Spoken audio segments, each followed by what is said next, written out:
Assalamualaikum warahmatullahi wabarakatuh. Perkenalkan, nama saya Yuli Pratama Aldi dari Sistem Informasi 2018. Saya akan menjelaskan tugas 1 dari mata kuliah Rekayasa Perangkat Lunak Sistem Informasi R04.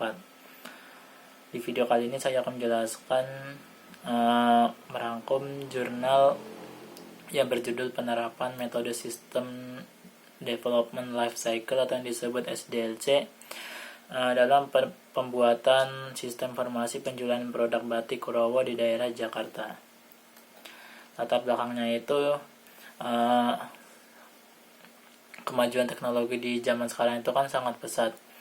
Contohnya internet ini kan kegunaannya banyak tuh, tidak hanya untuk mendapatkan informasi-informasi saja, tetapi bisa juga untuk membuka usaha atau berjualan. Oleh karena itu perlu adanya pemasaran untuk memperkenalkan produk-produk yang ditawarkan.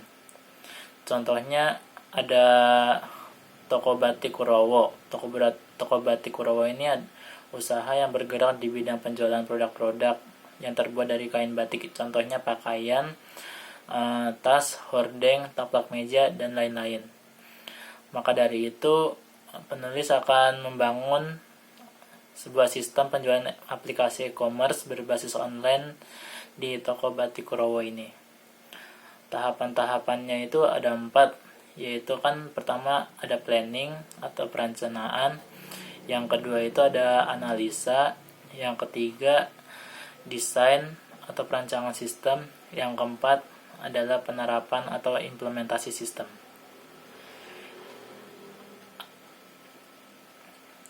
Yang pertama, planning atau perencanaan itu sebagai tahap awal pengembangan sistem yang mendefinisikan perkiraan kebutuhan sumber daya seperti perangkat fisik, manusia, metode, dan anggaran-anggaran yang bersifat umum.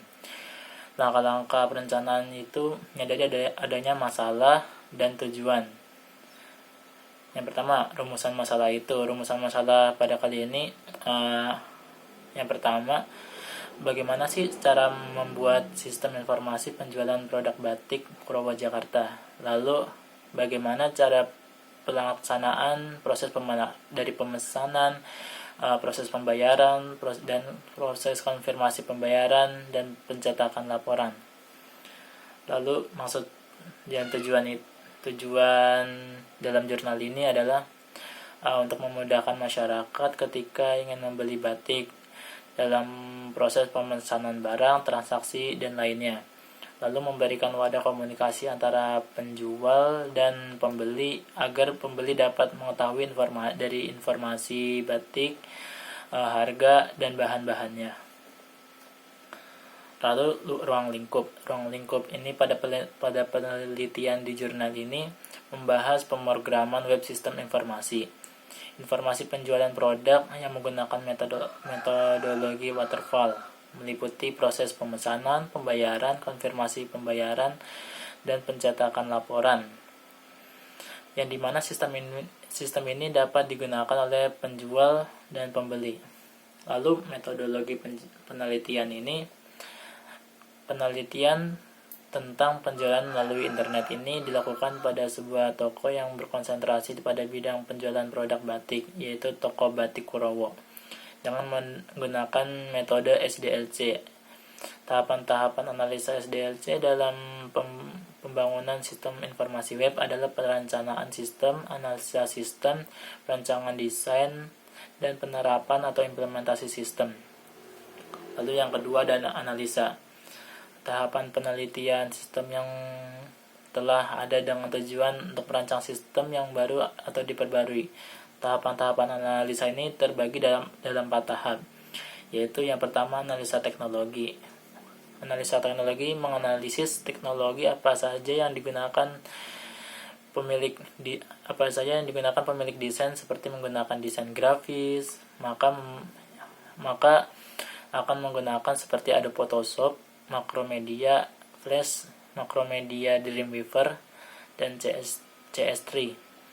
Memerlukan data dan penyimpanan secara informasi produk. Informasi berita digunakan itu database seperti MySQL dan Microsoft Access. Lalu yang kedua ada proses analisa informasi. Informasi dinamis yang digunakan dalam sistem ini adalah ada 4, yaitu informasi persediaan barang, informasi harga produk, informasi artikel, tips dan trik-trik cara penjualan produk, lalu informasi dari masing-masing keunggulan produk atau produk yang sedang tren itu apa saja. Lalu yang ketiga ada analisa user. Analisa user ini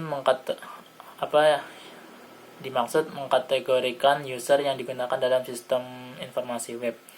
User yang sudah memahami dan belum memahami itu siapa saja. Maka dari itu sasaran user mulai dari remaja hingga orang dewasa. Lalu kemudian ada analisa biaya dan risiko. Dalam tahap ini diperhitungkan biaya yang akan dikeluarkan seperti biaya maintenance, biaya kirim ke user.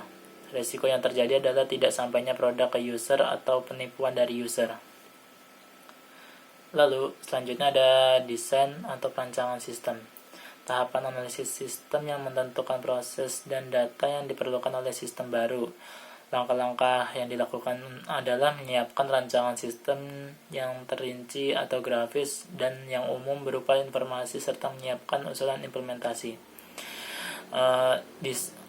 Tahapan desain ini terbagi menjadi 2, yaitu tahapan informasi dan tahapan desain informasi dan tahapan desain grafis. Tahapan desain informasi ini dimodelkan informasi link dari saat halaman satu ke halaman yang lain.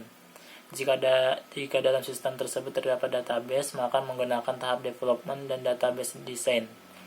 Lalu yang kedua ada desain grafis. Dalam tahapan ini disesuaikan dari misalkan warna web itu warna apa, fontnya apa, gambar dan grafiknya apa. Lalu yang terakhir ada penerapan dan implementasi sistem. Implementasi sistem ini terbagi jadi 3 bagian. Bagian yang pertama itu proses implementasi, proses penentuan barang. Calon pembeli yang akan membeli barang datang langsung ke toko batiknya. Lalu calon pembeli ini menanyakan barang-barang yang akan dibeli beserta harga langsung pada kasir. Nah, di dalam aplikasi tersebut sudah ada barang stoknya apa saja yang tersedia, lalu harganya berapa, dan bahan-bahan batiknya itu apa saja. Jika sudah memilih pesanan-pesanan yang sudah dipilih, akan melalui proses kedua, yaitu proses pembayaran. Proses pembayaran ini setelah proses pembeli menentukan barang yang akan dibeli dan telah dicatat dalam nota penjualan, maka pembeli akan melakukan pembayaran kepada kasir. Lalu kasir akan memberikan nota penjualan asli yang berwarna putih sebagai bayaran untuk pembayaran, sebagai bukti pembayarannya itu lunas. Lalu yang proses ketiga adalah proses pembuatan laporan. Proses pembuatan laporan ini setiap terakhir bulan, kasir membuat laporan penjualan barang berdasarkan daftar stok dan nota penjualan. Kemudian laporan tersebut diserahkan kepada pemilik toko. Kesimpulan dari jurnal ini adalah pembangunan media berbasis website ini memudahkan bagi pengakses website, baik itu konsumen ataupun user umum, untuk memperoleh informasi produk-produk yang ditawarkan oleh toko batik Kurowo ini. Lalu fasilitas-fasilitasnya itu dimudahkan diberikan kepada konsumen dalam melakukan pemesanan secara online. Yang kedua, proses yang cepat dan data yang akurat mempermudah dalam proses transaksi penjualan, sehingga dapat memberikan kepuasan bagi para pembeli maupun pengusaha itu sendiri. Lalu yang ketiga adalah sistem informasi penjualan produk batik ini dapat diakses kapan saja, di mana saja, melalui jaringan internet, sehingga untuk memudahkan konsumen untuk memilih produk-produk yang sesuai dengan keinginan dan tidak perlu lagi datang langsung ke lokasi, bisa memesan lewat aplikasi itu sendiri. Sekian penjelasan dari saya. Mohon maaf bila ada kesalahan. Wassalamualaikum warahmatullahi wabarakatuh.